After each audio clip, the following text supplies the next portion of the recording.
Hi viewers, ಇವತ್ತು ನಾವು ಹೀರೆಕಾಯಿ ತವೆನ ಹೇಗೆ ಮಾಡೋದು ಅಂತ ನೋಡೋಣ. ಇಲ್ಲಿ ನಾನು ಒಂದು ಅರ್ಧ ಬಟ್ಲು ಹೆಸರು ಬೇಳೆನ ತೊಗೊಂಡಿದ್ದೀನಿ. ಹಾಗೆ ಅರ್ಧ ಬಟ್ಲು ತೊಗರಿ ಬೇಳೆನ ತೊಗೊಂಡಿದ್ದೀನಿ. ಎರಡು ಸೇರಿ ಒಂದು ಬಟ್ಲು ಬೇಳೆನ ತೊಗೊಂಡಿದ್ದೀನಿ. ಈ ಬೇಳೆನ ಒಂದು 2-3 ಸಾರಿ ಚೆನ್ನಾಗಿ ತೊಳೆದು ಈ ನೀರನ್ನೆಲ್ಲ ಬಸಿದ್ಬಿಟ್ಟು ಈಗ ಈ ಬೇಳೆಗೆ ನಾವು ಎಷ್ಟು ಪ್ರಮಾಣ ಬೇಕೋ ಅಷ್ಟು ಮಾತ್ರ ನೀರನ್ನು ಹಾಕ್ಕೊಂಡು ಒಂದು ಅರ್ಧ ಟೀ ಸ್ಪೂನು ಅರಿಶಿಣ, ಹಾಗೆ ಒಂದು 2 ದೊಡ್ಡ ಗಾತ್ರದ ಟೊಮೆಟೊ, ರುಚಿಗೆ ತಕ್ಕಷ್ಟು ಉಪ್ಪು, ಹಾಗೆ ಕಟ್ ಮಾಡಿ ಇಟ್ಟಿರೋ ಅಂಥ ಹೀರೆಕಾಯಿನ ಹಾಕೋಣ. ಹೀರೆಕಾಯಿನ ಈ ರೀತಿ ದೊಡ್ಡ ಹೋಳಾಗಿ ಕಟ್ ಮಾಡಿ ಹಾಕ್ಕೊಂಡ್ರೆ ಚೆನ್ನಾಗಿರುತ್ತೆ. ತುಂಬ ಚಿಕ್ಕದಾದರೆ ಅದೆಲ್ಲ ಬೆಂದು ಹೋದಾಗ ಬೇಳೆ ಜೊತೆ ಅದು ಕೂಡ ಮಿಕ್ಸ್ ಆಗಿಬಿಡುತ್ತೆ. ಈಗ ಒಂದು 2-3 ವಿಸಲ್ನ ಕೂಗಿಸ್ಕೊಳ್ಳೋಣ. ಈ ಸ್ಟೀಮೆಲ್ಲ ಹೋದ್ಮೇಲೆ ನೋಡಿ, ಬೇಳೆ ಮತ್ತು ಹೀರೆಕಾಯಿ ಟೊಮೆಟೊ ಈ ರೀತಿ ಚೆನ್ನಾಗಿ ಬೆಂದ್ಕೊಂಡಿದೆ. ಇಷ್ಟಾದರೆ ಸಾಕು. ಈಗ ಈ ಬೆಂದಿರೋಂಥ ಬೇಳೆನ ಪಕ್ಕಕ್ಕಿಟ್ಬಿಟ್ಟು ಇದಕ್ಕೆ ಒಂದು ಮಸಾಲೆನ ಮಾಡ್ಕೊಳ್ಳೋಣ. ನಾನು ಗ್ಯಾಸ್ ಮೇಲೆ ಒಂದು ಚಿಕ್ಕ ಬಾಣಲೆನ ಇಟ್ಬಿಟ್ಟು ಇದಕ್ಕೆ 2 ಸ್ಪೂನು ಉದ್ದಿನ ಬೇಳೆನ ಹಾಕ್ಕೊಳ್ತಾ ಇದ್ದೀನಿ.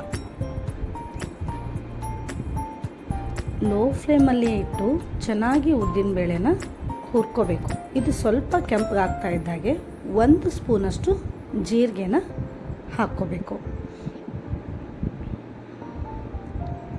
ಇದಕ್ಕೆ ಈಗ ಒಂದು 5-6 ಹಸಿಮೆಣಸಿನ್ಕಾಯಿಗಳನ್ನ ಹಾಕ್ಕೊಂಡು ಫ್ರೈ ಮಾಡ್ಕೊಳ್ತಾ ಇದ್ದೀನಿ.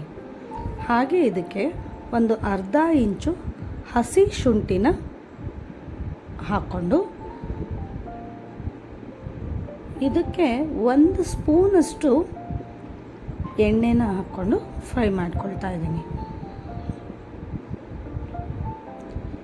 ಇದು ಚೆನ್ನಾಗಿ ಫ್ರೈ ಆಗ್ತಾ ಇದ್ದ ಹಾಗೆ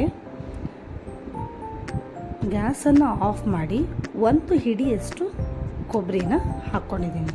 ಹಸಿ ಕೊಬ್ಬರಿ ಕೂಡ ಬಳಸ್ಕೋಬೋದು. ಇದೆಲ್ಲ ತಣ್ಣಗಾದ್ಮೇಲೆ ಇದನ್ನು ಮಿಕ್ಸಿ ಜಾರ್ಗೆ ಹಾಕಿಬಿಟ್ಟು ಇದನ್ನು ನಾವು ರುಬ್ಕೊಂಡು ಬರೋಣ. ನೀವು ಬೇಕಾದರೆ ಸ್ವಲ್ಪ ನೀರು ಹಾಕಿ ಪೇಸ್ಟ್ ಥರ ಕೂಡ ಇದನ್ನು ರುಬ್ಕೋಬೋದು. ಈ ಥರ ಸಣ್ಣಗಾದರೆ ಸಾಕು. ಈಗ ಒಲೆ ಮೇಲೆ ಮತ್ತೆ ಬಾಣಲಿನ ಇಟ್ಬಿಟ್ಟು ಒಂದು 4 ಸ್ಪೂನು ಎಣ್ಣೆನ ಹಾಕಿ, ಎಣ್ಣೆ ಬಿಸಿ ಆಗ್ತಾ ಇದ್ದಾಗೆ ಅರ್ಧ ಸ್ಪೂನು ಸಾಸಿವೆ, ಅರ್ಧ ಸ್ಪೂನು ಜೀರಿಗೆನ ಹಾಕ್ಕೊಳ್ತಾ ಇದ್ದೀನಿ. ಹಾಗೆ ಸ್ವಲ್ಪ ಕರಿಬೇವು, 1 ಒಣಮೆಣಸಿನ್ಕಾಯಿನ ಒಗ್ಗರಣೆಗೆ ಹಾಕ್ಕೊಂಡಿದ್ದೀನಿ. ಸ್ವಲ್ಪ ಇಂಗನ್ನು ಹಾಕಿ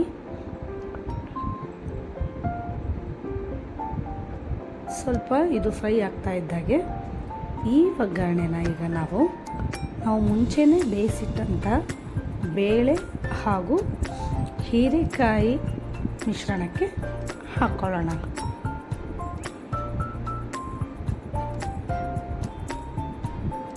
ಇದಕ್ಕೆ ನಾವು ಪುಡಿ ಮಾಡಿ ಇಟ್ಕೊಂಡಿರೋಂಥ ಮಸಾಲೆನ ಮಿಕ್ಸ್ ಮಾಡ್ಕೊಳ್ಳೋಣ.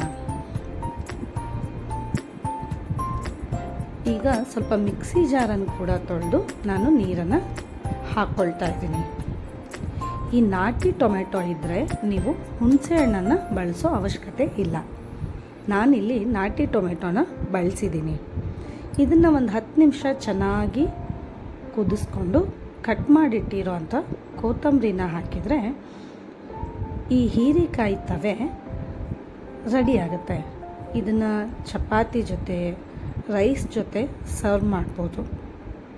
ನೀವು ಕೂಡ ಒಂದು ಸಾರಿ ಮನೆಯಲ್ಲಿ ಟ್ರೈ ಮಾಡಿ, ಹೇಗಾಗಿದೆ ಅಂತ ಕಮೆಂಟ್ ಮಾಡಿ ತಿಳಿಸಿ.